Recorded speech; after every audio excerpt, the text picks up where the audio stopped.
Hello. Our last topic that we need to cover in our vectors topic before we move into complex numbers is the concept of vector calculus. And we're going to spend about just under 2 weeks on this topic. We've already covered a little bit of this work, and today's lesson is just going to be a bit of a review about position vectors as functions of time. And we'll do a couple of examples and give you some questions to have a go at yourself.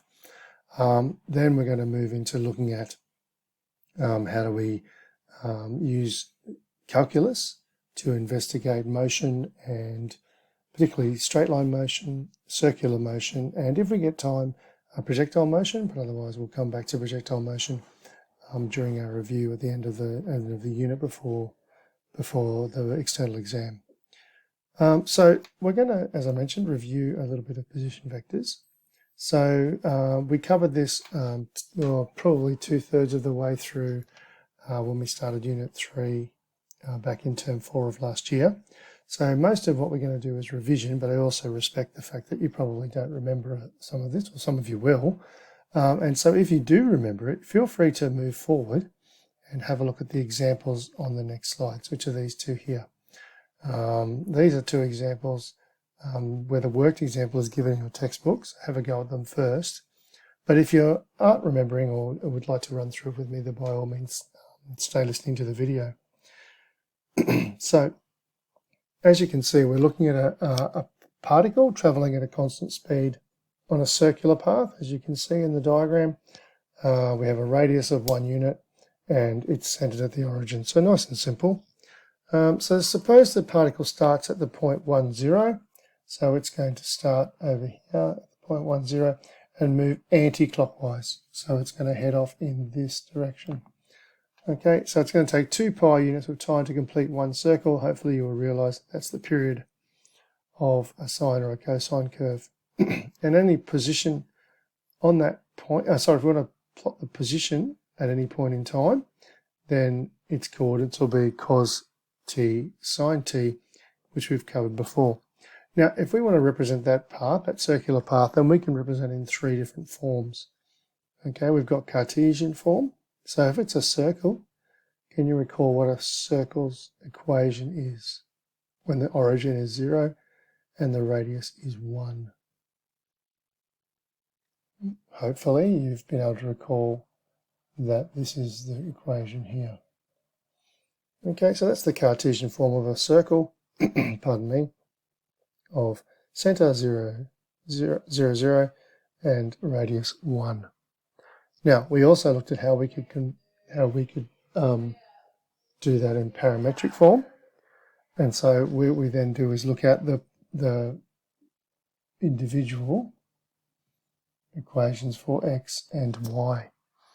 Okay, and we've already identified the 2 points, so that would, the x coordinate can be given as cos of some variable time, and the y is sine of some variable of time.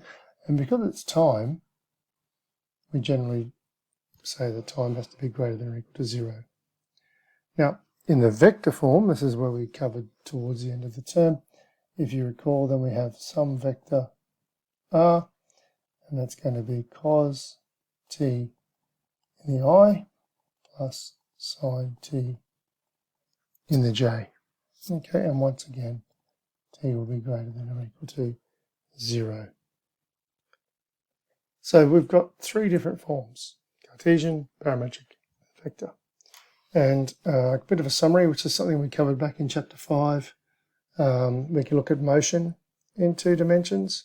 So for particles moving along a particular curve, we can represent its position by a particular vector, which we can see there. So the position vector RT is defined by the point x and y, and those x and y coordinates are in the parametric form relative to a variable t, which is generally time. And we can do the same thing in 3 dimensions. We just introduced the z axis as well. Okay, so one of the things that we were able to do last term is to look at the situation where if we have a particular vector function, what would its Cartesian function be, or relation be, and also what's the domain and range, and what would its graph look like? Okay, and then we can also describe it given the starting point, what's the direction of motion, and the period of motion if applicable. So in other words, we're moving backwards to the description that we've got at the top of the screen there. So we'll have a look at this particular example. Okay, and so what we have here is a Cartesian, a vector form, and what we need to do is identify, well, what if we were going to let x and y be any point on the path. So this is a point, be a point on the path.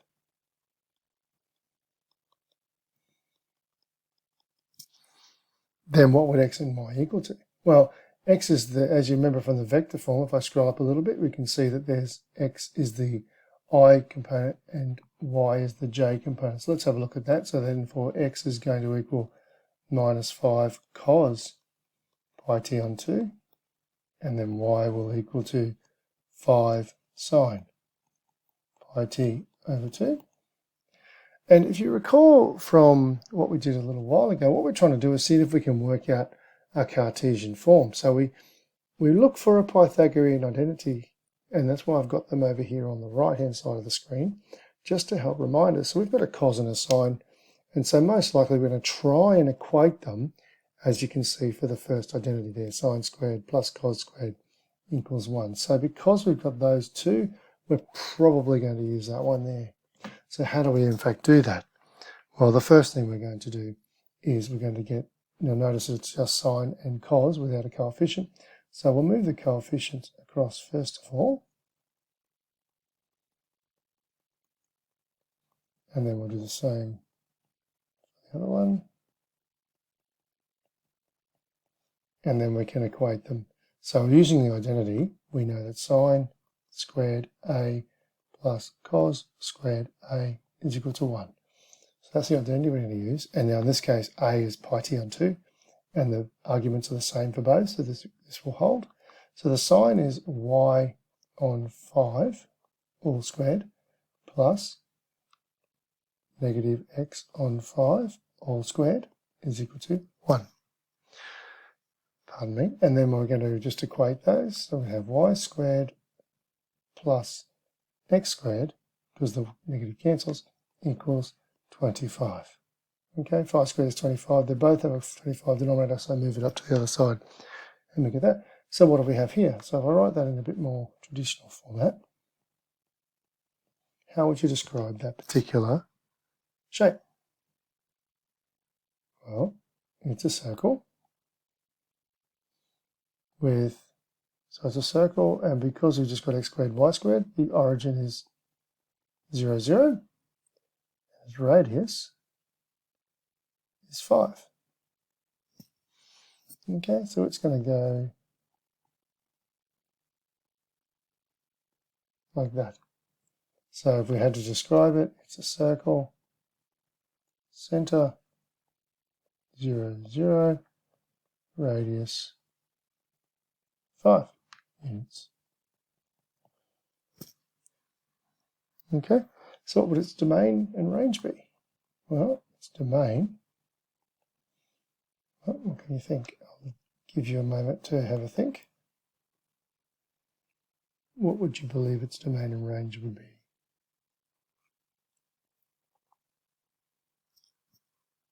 Oh, well, I'll give you a hint. They're exactly the same as each other in this particular case. Okay, so the domain is the values of x it can take. Well, it starts at minus 5 and it goes to 5, and both values are included, and the range is exactly the same in this case. Okay, so there is our question. There is our solution, sorry, to part A, or part 1. The Cartesian relation that represents the path, find its domain, its range, and sketch it. I've done that. Okay, let's have a look at question part 2. So this was part 1, so I'll mark that in. So we'll have a look now at question part 2. Okay, so, pardon me, let's give the starting point of the particle's motion. Okay, so the starting point, so if we go back to the original function, so we're going to write, so you're probably getting a bit dizzy me doing that, so we're going to have r of t is equal to negative 5 cos pi t on 2 plus 5 sine pi t on 2. Okay, so we want the initial starting point. So the starting point happens when t equals 0.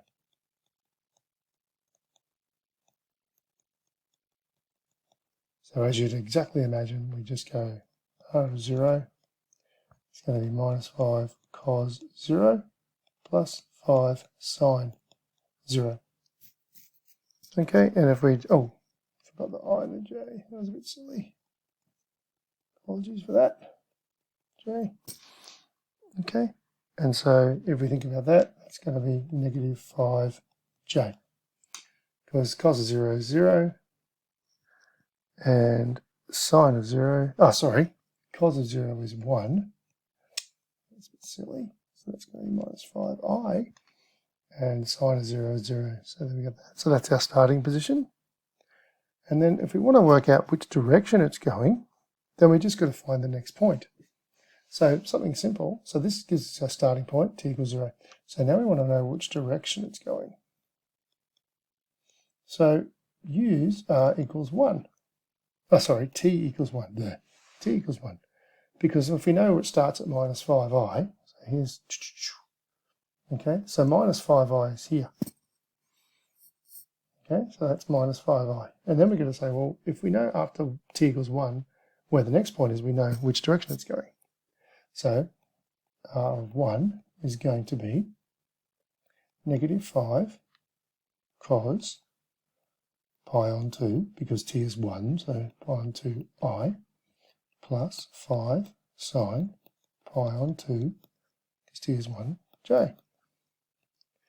Okay, and so work those out. So if we think about that, cos of pi on 2 is 0. So that's going to be 0, and then sine of pi on 2, think about the sine curve, that's equal to 1.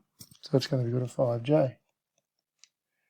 Okay, so at the moment, pardon me, the first point is there, the second point is at 5j, which is here. So that means it must be, and we already know it's a circle, which means it must be going that way. Therefore, its direction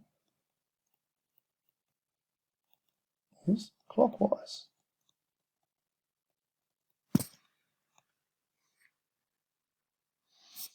Okay. And the final thing we need to decide on is the period. Now, because the arguments are the same, then we can work out the period. And if you recall from our work a while ago now, if we want to calculate the period of a function, it's 2 pi over b. Remember the general form of a trig function is y equals a, little a I should use. So it's going to be little a sine b x plus c plus d. Alright, so there's our b, it's our coefficient, which is the coefficient of x, which in this case is pi on 2. So therefore the period is going to be 2 pi divided by pi over 2, okay, which we know is 4. Therefore the period is 4. Okay, so let's recap. Once we have our vector function, we look for the Pythagorean in order to convert it to Cartesian, so we can sort of get a bit of a look at what it looks like. We've got Cartesian identities, Pythagorean identities. We use that. In this case, we had sine and cos, and we solve. We draw it. We should be able to identify what the basic functions look like, and I'll go back and show you where they were in just a moment from our previous notes. And then once we work out the domain and range, then we can determine starting points, initial positions if you like, the direction it's traveling, and its period. And that's how we do it. Now, you can actually go back, so if we go back to where we're looking at all of these things, we can look at our different types, different forms. Okay, so we had ellipses. So we're going to look at what an ellipse looks like in terms of its Cartesian coordinates, Cartesian equations, sorry. What hyperbolas look like. So I'll just come back to that. We've got hyperbolas, okay, and then we had our trig identities that we looked at, and we did some examples which are in here. All right, so you can see that Cartesian, in the Cartesian and parametric equation section, we did some examples, okay, of the different types of functions, which is what we're doing right about now. Okay, so what you can go on and do now is, I scroll all the way back to the bottom, here's a couple more equations, very similar to what we just did, with the same instructions. Now, if you get stuck, then you can have a look on page 270, 271, that goes through those for you. And then once you've had a go at those, you can see there's exercise 8b, questions 2a and c. Tomorrow's lesson, we're going to look at actually differentiating and, with a bit of luck, finding the antiderivative or integrating. Now, some of you may have done this in methods, others of you will not have yet. So I'm going to make an assumption that you haven't done it in methods to anti-differentiate. So I'm going to show you very quickly how to do that in one of our next lessons. And then you can go from there.